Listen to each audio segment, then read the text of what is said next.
మనకి స్వాతంత్రం వచ్చింది 1947. ఈరోజు 2024లో ఉన్నాం. రాజ్యాంగం ఇన్ని హక్కులు కల్పించింది. అధిక జనం మనం, అధికులం మనం.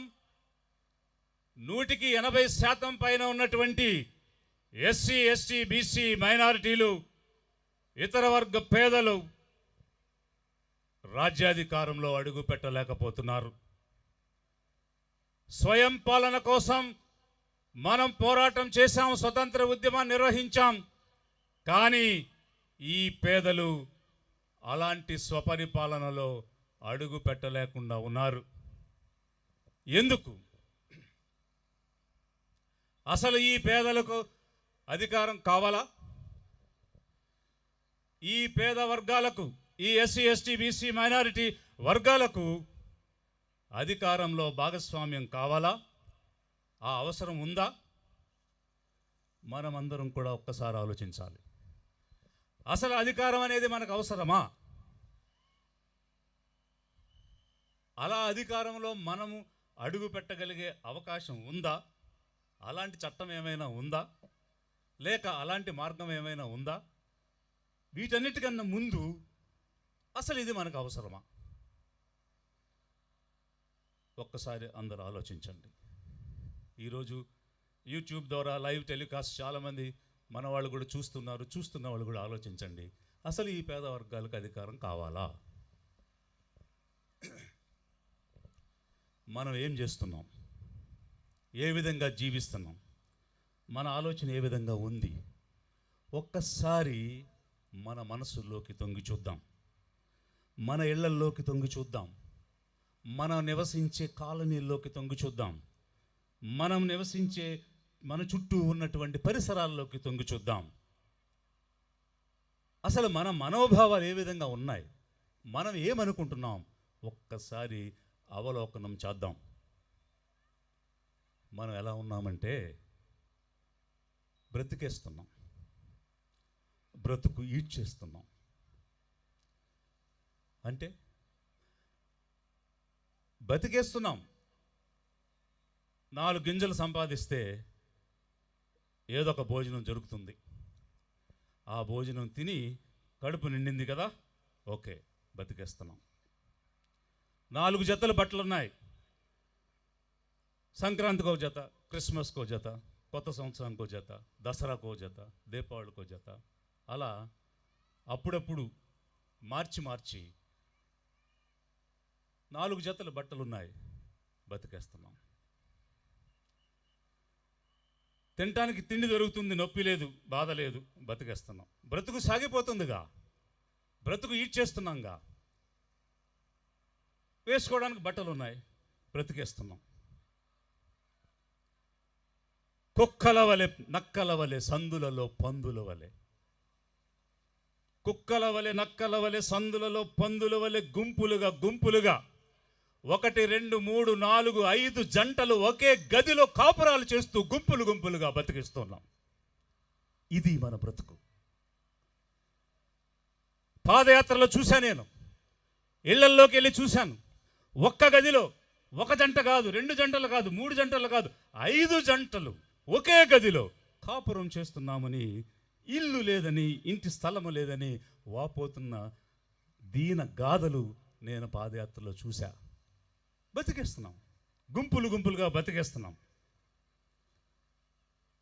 1 జంట ఇంట్లో ఉంటే మిగిలిన జంటలు వాకిట్లో పడుకుంటున్నామని పబ్లిక్ మీటింగ్లో నా యాత్రలో పేదలు చెప్పిన విషయాలు ఇప్పటికీ కూడా నా మదిలో తిరుగుతూ ఉన్నాయి.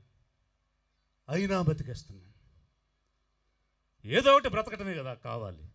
ఆ పూటకు తిండి ఉంటే చాలు, వేసుకోవడానికి బట్టలు ఉంటే చాలు, నిద్ర వచ్చినప్పుడు నేడుంటే చాలు, బతికేస్తున్నాం. ఇది మన బ్రతుకు. బాధ అనిపించడం లేదా? సిగ్గు అనిపించడం లేదా? పౌరుషం రావడం లేదా? కసి కలగడం లేదా? ఇలాగే మిగిలిన జనం అంతా కూడా బ్రతుకుతున్నారా? ఒక ధనవంతుడి ఇంటిలో ఒకరికి పెళ్లి చేస్తే ఆ వ్యక్తికి భార్య కానీ, భార్యకు భర్త కానీ వస్తే వారిద్దరు నివసించడానికి కూర్చోవడానికి ఒక గది, తినటానికి ఒక గది, వంటకు ఒక గది, పెంటకు ఒక గది, పడుకోవడానికి గది, ఇద్దరి కోసం 5 గదులున్న భవంతులు కట్టి తమ తరువాతి తరానికి పెత్తందారులు ధనవంతులు ఇస్తూ ఉంటే మనం పుట్టాం, కన్నాం, పిల్లల్ని కనేసి పెళ్లిళ్ళు చేసేసాం, నలుగురు కలిసి ఒకసారి ఏడవండి అని ఒక గది ఇచ్చి వాళ్ళని పడుకోబెడుతున్నాం. సిగ్గు అనిపించడంలే? బాధ అనిపించడంలే? ఇలాగే బ్రతుకుతున్నారా మిగిలిన వాళ్ళందరూ? ఈ దేశంలో ప్రతి పౌరుడికి సమానమైన హక్కులు లేవా? వచ్చే బడ్జెట్లో నిధుల్లో ప్రతి ఒక్కరికి వాటా లేదా? కొంతమందికి మాత్రమే భవంతులేంటి? మిగిలినటువంటి వారికి ఇల్లు లేని, వాకిళ్ళు లేని, గతి లేని పరిస్థితిలో బ్రతికే జీవనం ఏమిటి? ఎవరు ప్రశ్నిస్తున్నారు? ఈ జాతుల నుండి చట్టసభలోకి వెళ్ళిన వాళ్ళు ఎందుకు ప్రశ్నించడం లేదు? ఎందుకు అడగడం లేదు? నా జాతికి ఇల్లు ఇవ్వండి, నా జాతికి వాకిలి ఇవ్వండి, నా జాతికి భూమి ఇవ్వండి, నా జాతికి ఉద్యోగం ఇవ్వండి అని ఎందుకు ప్రశ్నించడం లేదు? అది అధికారం కాదు, అది స్వేచ్ఛ కాదు. వాళ్ళకు నిర్ణయం చేయగలిగే అధికారం లేదు, మాట్లాడే ధైర్యం లేదు. అది ఒక రకమైన బానిసత్వం, ఎదిగిన బానిసత్వం. మంచి బట్టలు వేసుకుని కార్లలో తిరుగుతూ బాన్చంద్ర కాల్ముక్త అని చెప్పే బానిసత్వం. అలాంటి బానిసత్వం పెత్తందారుల పార్టీల్లో ఉంటుంది. స్వేచ్ఛ, సమానత్వం లిబరేషన్ కాంగ్రెస్ పార్టీలో ఉంటుంది. వర్ధిల్లాలి దళాధిపతి విజయ్ కుమార్ గారి నాయకత్వం, వర్ధిల్లాలి లిబరేషన్ కాంగ్రెస్ పార్టీ, వర్ధిల్లాలి లిబరేషన్ కాంగ్రెస్ పార్టీ, వర్ధిల్లాలి దళాధిపతి విజయ్ కుమార్ గారి నాయకత్వం.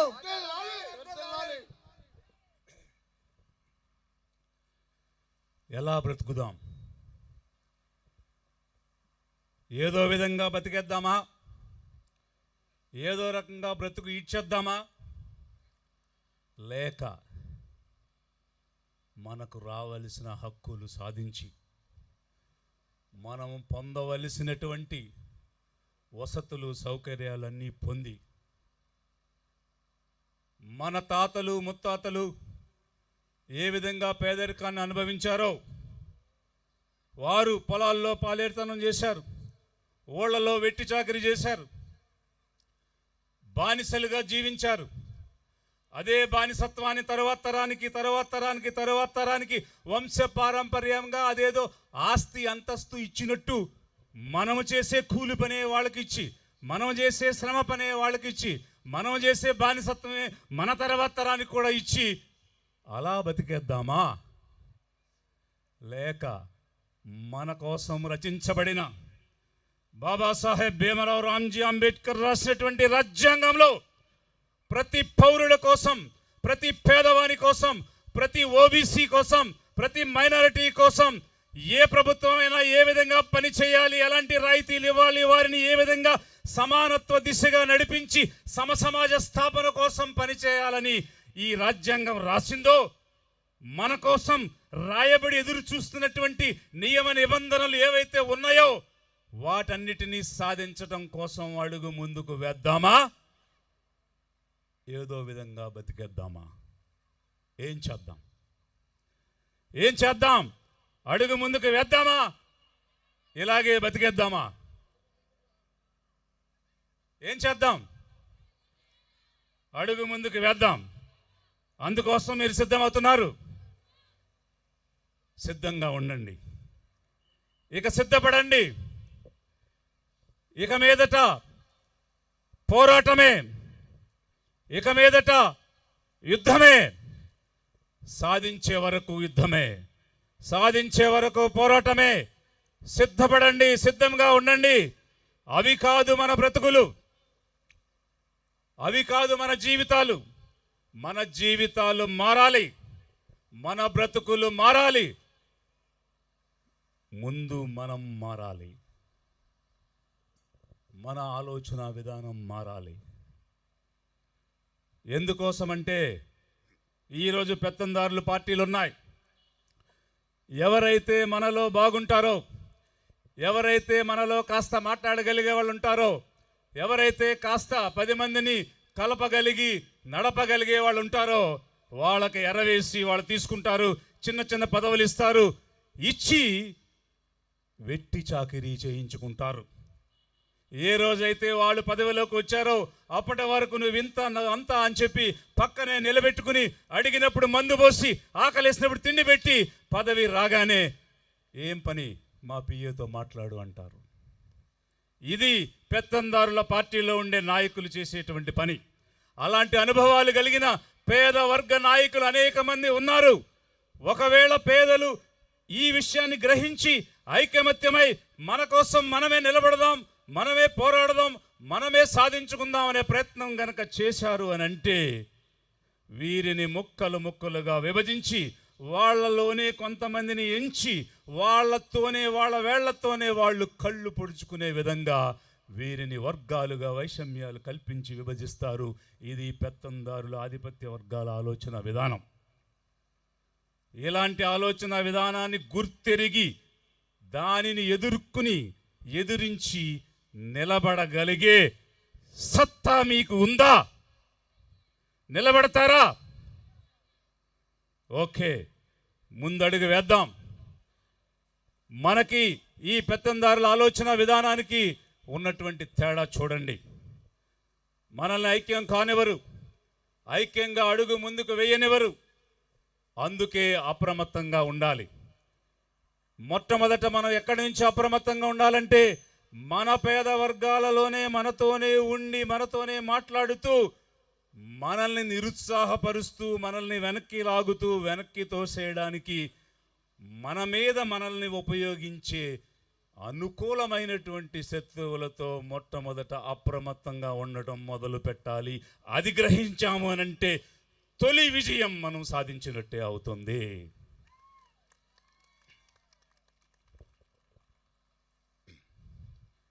మరి మన బ్రతుకులు మార్చడం కోసం ఈ లిబరేషన్ కాంగ్రెస్ పార్టీని స్థాపించడం జరిగింది.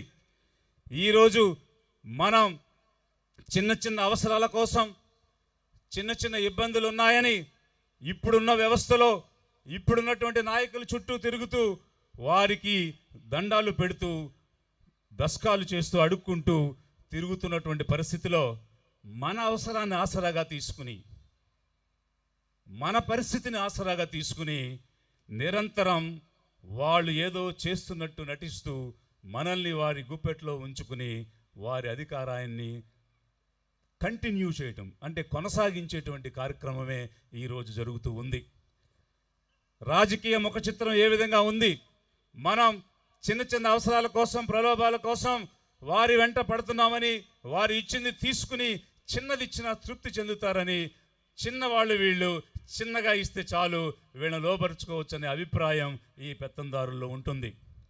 అందుకోసమే ఎన్నికలు వచ్చినప్పుడు వారు ఏం చేస్తారు అని అంటే 1000-2000 బేరం పెట్టి మన ఓటు కొనుక్కుంటారు. ఓటు కొనుక్కున్న తర్వాత ఏం జరుగుద్ది?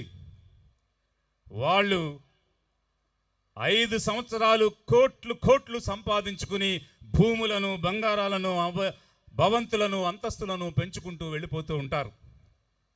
మన పక్కన ఉన్నవాడు నిన్న మొన్న సైకిల్ మీద తిరిగినవాడు మోటార్ సైకిల్, దాని నుంచి కారు, దాని నుంచి విమానం అలా ఎదిగిపోతూ ఉన్నారు. చిన్న మిద్దిగా ఉన్నవారు మేడగా ఉన్నవారు భవంతిగా ఉన్నవారు పెద్ద పెద్ద భవనాల్లోకి మారిపోతూ ఉన్నారు. మనమే చూస్తూ ఉన్నాం. మన ఊర్లోనే జరుగుతుంది, మన కళ్ళ ముందే జరుగుతుంది. అది వారికి సాధ్యమైనప్పుడు మనకెందుకు సాధ్యం కావడం లేదు? ఏమీ లేనివాడు ఈరోజు 10 ఎకరాలు ఆసామయ్యాడు, 10 ఎకరాలు ఉన్నవాడు 100 ఎకరాలు సంపాదించాడు. అది అతనికి సాధ్యమైంది, మనకెందుకు సాధ్యం కాలేదు? అలాంటి ఆస్తులు కదా మనం కూడబెట్టాలి, అలాంటి ఒక ధైర్యాన్ని కదా మనం కూడబెట్టి తర్వాత తరానికి ఇవ్వాలి. మనం చేసే కూలి పనే మన తర్వాత తరానికి కూడా ఇస్తే మనమేం సాధించినట్టు? ఇలాంటి ఆలోచనలు మనమేమి చేయడం లేదు. వాళ్ళకున్నవి 2 కాళ్ళే, 2 చేతులే, 1 మెదడే. కానీ మన ముందే వారు ఎదుగుతున్నారు. మనం ఎందుకు ఎదగలేకపోతున్నాం? మనం ఎందుకు ఆస్తిపరులు కాలేకపోతున్నాం? మనం ఎందుకు అంతస్తులు నిర్మించలేకపోతున్నాం? మనం ఎందుకు కనీసం కొత్తగా పెళ్లి చేసిన జంటకు ఒక కొత్త గదిని ఎందుకు ఇవ్వలేకపోతున్నాం? వారు సంసారం చేయడానికి, చాటుగా ఉండడానికి ఒక గదిని కూడా ఎందుకు ఏర్పాటు చేయలేకపోతున్నాం? ఎందుకు ఆలోచించటం లేదు ఇదంతా మనం? దీనంతటికి కారణం ఏమిటి అనంటే, మనకు రావలసిన అధికారం మనం సాధించలేకపోవడం, రాజ్యాధికారంలో మనం అడుగు పెట్టలేకపోవడం వల్ల మనకు, మన పేద జాతికి అధికారం అనేటువంటి ఒక అండ లేకపోవడం వల్ల మనము ఏమీ సాధించలేకపోతున్నాం. ఈరోజు చూడండి, కొంతకాలం రెడ్ల పరిపాలన సాగింది, కొంతకాలం కమ్మవారి పరిపాలన సాగింది. రకరకాల పార్టీల పేర్లు పెట్టుకుని ఈరోజు రాష్ట్రంలో జరిగే చర్చ ఏమిటి అనంటే, ఈ కులమా ఆ కులమా, ఈ కులమా ఆ కులమా, ఈ సినిమానా ఆ సినిమానా, ఈ రెండు విషయాలు తప్ప రాష్ట్రంలో ఏమీ చర్చలు జరగడం లేదు. ఎన్ని అనుకున్నా అనుకోకపోయినా, ఎవరు అవునన్నా కాదన్నా, ఈ రాష్ట్ర రాజకీయ ముఖ చిత్రం కులాల మీదే నిర్మాణం జరుగుతుంది. కులాల ప్రాతిపదికనే ఎన్నికలు జరుగుతున్నాయి. కులాల ప్రాతిపదికనే పార్టీలు, ప్రభుత్వాలు ఏర్పాటు చేస్తూ ఉన్నాయి. ఇది సిగ్గుకరమైన పరిస్థితి. ఇలా జరిగి ఉండకూడదు, కానీ జరుగుతున్న క్రమం ఇదే. మరి వీళ్ళు ఎలా ఆస్తిపరులు అవుతున్నారు, అంతస్తులు ఎదుగుతున్నారు అనంటే, ఒక రెడ్డి చీఫ్ మినిస్టర్ ఉంటే ఒక 200 మందిని అడ్వైజర్స్గా పెడతారు. ఆ 200 మంది రెడ్లకు ఒక్కొక్కరికి 2.5 లక్షల రూపాయలు జీతం ఇచ్చి, కారు ఇచ్చి, ఫోన్ ఇచ్చి, అటెండర్లు ఇచ్చి, ఇల్లు ఇచ్చి, మీకు కావాల్సినవన్నీ చేసుకోండి, మీ పరపతి పెంచుకోండి, మీ వాళ్ళందరికీ పంచుకోండి అని చెప్పేసి వారు చేస్తారు. అంతకుముందు కమ్మ ప్రభుత్వం ఉంటే వారు కమ్మవారినే ఎంచి, వారే తెలివైన వాళ్ళు, వారే అడ్వైజర్స్, వాళ్ళైతేనే ప్రభుత్వాన్ని నడపగలరని ఒకరిని ప్లానింగ్ కమిషన్ అని, ఇంకొకరు అడ్వైజర్ అని, ఇంకొక పదవని, ఇలా అనేక పదవులు ఇచ్చి వారిని పెంచుకుంటూ వెళ్ళారు. అది వీరు చెప్పి, ఇది వారి మీద చెప్పి, వాళ్ళు వీళ్ళు మారడం, వాళ్ళు వీళ్ళు ఎదగడమే మనం ఈ రాజకీయ ముఖ చిత్రంలో చూసాం. ఈ ప్రస్తావన ఎందుకు చేయాల్సి వచ్చింది అనంటే, 4% ఉన్నటువంటి ఒక వర్గము, 6% ఉన్నటువంటి మరొక వర్గము ప్రభుత్వాలు ఏర్పాటు చేసి వారి వర్గం మొత్తం లక్షాధికారులు, కోటీశ్వరులు అయ్యే విధంగా వారికి అండగా ఉంటూ, అనుకూలంగా ఉంటూ, అన్ని పనులు చేస్తూ తమ జాతిని పైకి లేపుకుంటూ ముందుకు వెళుతూ ఉన్నారు. మనం మాత్రం గుడ్లు అప్పగించి చూస్తూ ఉన్నాం. ఓట్లు మనవి, కోట్లు వారి. అధిక జనులం మనం, అధిక శాతం మనం, అధిక జనాభా మనం, అధిక ఓట్లు మనవి, కానీ అధికారం మాత్రం వారిది. ఇది ముఖ చిత్రం. మన ఓట్లు వేసుకుని, మన ఓట్ల ద్వారా ప్రభుత్వాన్ని ఏర్పాటు చేసి వారు ఎదుగుతున్నారు, మనల్ని అణిచివేస్తూ ఉన్నారు. ధనవంతులు ఇంకా ఇంకా పైకి వెళుతూ ఉంటే, పేదలం ఇంకా కిందకి దిగజారిపోతూ ఉన్నాం. చదివించాం, పిల్లలు చదువుకున్నారు, పైకి వస్తారు అనుకున్నాం, ప్రయోజకులు అవుతారు అనుకున్నాం. కానీ ఈరోజు మోటార్ సైకిల్ మీద తిరుగుతూ మొబైల్ ఫోన్ చూసుకుంటూ రకరకాల వ్యసనాలకు, తాగుళ్లకు, మద్యపానీయానికి, డ్రగ్స్కి ఇట్లా అడిక్ట్ అయిపోయి రేపు ఏమైపోతుందో వీళ్ళ భవిష్యత్తు అని ఆందోళనకరంగా తల్లిదండ్రులు ఆలోచించే పరిస్థితిలోకి ఈరోజు ఈ పేద జాతి, పేద వర్గాలు వచ్చేసాయి అని అంటే, అందుకోసమా మన ఓట్లేసింది? అందుకోసమా ఓట్లేసి గెలిపించింది? అసలు ఓట్లే మనమే అయితే, అధిక జనాభా మనమే అయితే, అధిక శాతం ఓట్లు మన దగ్గర ఉంటే మనము కదా పాలన చేయాలి, మనం కదా మన జాతికి అండగా నిలబడాలి, మనం కదా మన జాతికి ఆస్తులు ఇవ్వాలి, మనం కదా మన జాతికి భూములు పంచాలి, మనం కదా మన జాతి జనులకు ఉద్యోగ, ఉపాధి, వ్యాపార అవకాశాలు, పెట్టుబడులకు నిధులిచ్చి ప్రతి ఒక్క కుటుంబాన్ని చేయందించి పైకి తీసుకురావాల్సిన అవకాశం, అధికారం ఒక ఓటు హక్కు ద్వారా ఒక రాజ్యాంగం మనకిస్తే దాన్ని కళ రాసి అమ్ముకుని మన జీవితాలని వీధిపాలు చేసుకుంటున్నాం. సిగ్గనిపించడం లేదా?